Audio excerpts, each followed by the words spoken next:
Now to a school in one of the most remote parts of the United States. It is as far north as you can get in the continental United States, north of the 49th parallel in Angle Inlet, Minnesota. To drive there, you have to go through Canada, where the one-room schoolhouse is still a way of life. And as NBC's Kerry Sanders tells us, where there's a lesson for the rest of us. I pledge allegiance. It turns out, And to the republic. America's pioneers may have known something about education modern society forgot. Can you see? What still works when it comes to teaching kids? And the answer could well lie here, in this old-fashioned one-room schoolhouse. The last one-room schoolhouse in Minnesota. Make sure that you get over to the computer. One teacher, Miss Castle. My name is Megan. 5 kids. My name's Samuel Colson. And my name is Brooke. First I'm Ben Colson. through 6th grade. My name is Jacob. And a public school education unlike any other, I do not actually. where older students like twins Jacob and Ben take on added responsibilities to learn, Taxi. but also to teach. You learn the lesson, then you go to another grade and you hear some younger kids doing the same lesson. So it sort of reminds you every grade. Science experiment. Mrs. Castle says this unique setup indirectly teaches independence. I've seen kids looking at the clock and, I was like, are you waiting to go home? No, I'm thinking if I start my math now, I could, finish it. Really? At such a young age, they're already calculating. They do.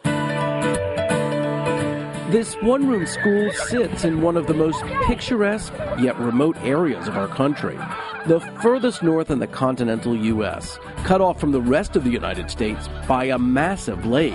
Are we here in the middle of nowhere? Pretty much. But it's a beautiful nowhere.